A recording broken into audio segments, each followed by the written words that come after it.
राज्यात सर्वदूर पाऊस आहे। अनेक जिल्ह्यांना पावसानं चांगलंच झोडपून काढलेलं आहे आणि यामध्ये एक मोठी बातमी येते आहे अहिल्यानगरमधून। अहिल्यानगरच्या पाथर्डीमध्ये ढगफुटी सदृश पाऊस झालाय आणि करंजी गावामध्ये तुफान पाऊस पडलाय। करंजी गावामध्ये अनेक घरांमध्ये पाणी शिरलेले आहे, त्याची दृश्य आपल्याला पाहायला मिळतात। पोलीस बचाव पथक घटनास्थळी दाखल झालेले आहे आणि अहिल्यानगरच्या पाथर्डी तालुक्यातली दृश्य आपल्याला पाहायला मिळतात। मुसळधार पावसामुळे काही भागामध्ये ढगफुटी सदृश हा सगळा पाऊस झालेला आहे आणि करंजी इथं ढगफुटी झाल्यानं गावात सर्वत्र पाणी झालेलं आहे। गावकरी आता घराच्या बाहेर उभे राहून काय नेमकी गावाची परिस्थिती झाली आहे ते पाहत आहेत। तर पोलीस कर्मचारी, महसूल प्रशासन, रेस्क्यू टीम गावामध्ये दाखल झालेत। जे लोक गावामध्ये अडकलेले आहेत पाण्याच्या सखल भागात, जिथे पाणी जास्त प्रमाणात साचलेले आहे, तिथून काही नागरिकांना बाहेर काढण्यासाठी प्रयत्न सुरू आहे। वाहनांचं किती मोठ्या प्रमाणामध्ये नुकसान झालं या दृश्यांमध्ये आपल्याला पाहायला मिळते आणि मोठा पाण्याचा प्रवाह आहे। वाहनांना अक्षरशः ओढून पाण्यामध्ये नेलं जाते, अशा प्रकारची दृश्य सगळी चित्रित झाली। गावकरी बघू लागलेत की गावामध्ये एवढ्या मोठ्या प्रमाणामध्ये पाऊस, एवढा मोठा पाणी कसं काय आहे। आणि आमचे प्रतिनिधी सध्या आपल्याबरोबर जोडले गेलेत, लैलेश बारगजे। आपण लैलेशकडून काय नेमकी सगळी परिस्थिती आहे जाणून घेऊया।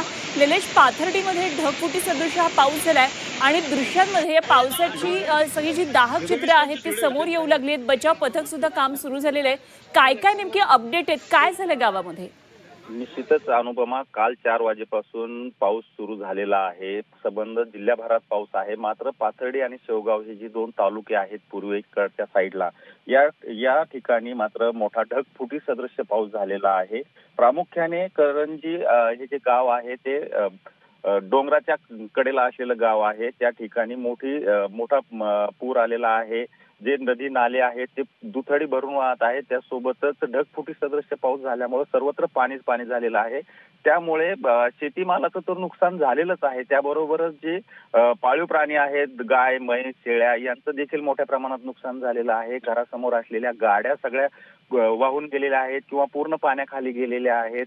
काही लोकांना तर झाडावर चढून आसरा घ्यावा लागलेला आहे, कारण घरामध्ये पूर्ण छाती इतकं पाणी आल्यामुळं त्यांना घरातही थांबता आलेलं नाहीये। एकंदरीतच अतिशय विदारक परिस्थिती करंजी आणि तिसगाव या परिसरामध्ये आहे। त्यासोबतच पाथर्डी शहरामध्ये देखील मोठ्या प्रमाणात पाणी आलेलं आहे।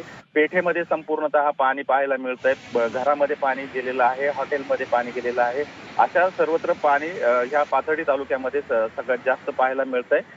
दरम्यान या सर्व घटनेनंतर महसूल प्रशासन असेल, पोलीस प्रशासन असेल, रेस्क्यू टीम्स असतील किंवा वेगवेगळ्या संघटना असतील, या सर्व सध्या मदतीसाठी धावलेल्या देखील पाहायला मिळत आहेत। ही मदत करणारी जी पथकं आहेत ती नागरिकांना, ग्रामस्थांना त्यांचं जे पशुधन आहे ते वाचवण्यासाठीचे प्रयत्न करताना पाहायला मिळत आहेत। एकूणच या ठिकाणी सध्या तरी पाण्याची अतिशय विदारक परिस्थिती आहे, सर्वत्र पाणी आहे। नेमकं पशुधन कुठं नेऊन ठेवायचं हा देखील एक प्रश्न आहे, कारण गावात ढगफुटी सदृश पाऊस झालाय, घर संसार अनेकांचे उद्ध्वस्त झालेले आपल्याला या दृश्यांमध्ये दिसते आणि करंजी गावामधली ही दृश्य आहेत आपण बघतोय। बचाव पथक इथे या ठिकाणी आलेलं आहे आणि काही गुरं, जनावरं आहेत ती सुद्धा अडकलेली आहेत या पुराच्या पाण्यामध्ये। काही लोक आहेत, ओढ्याच्या आजूबाजूला राहणारी घरं आहेत ती सुद्धा ढासळल्याची चित्र आपल्याला पाहायला मिळतात। अत्यंत सगळं विदारक, भीतीदायक एक प्रकारचं दृश्य पाहायला मिळते।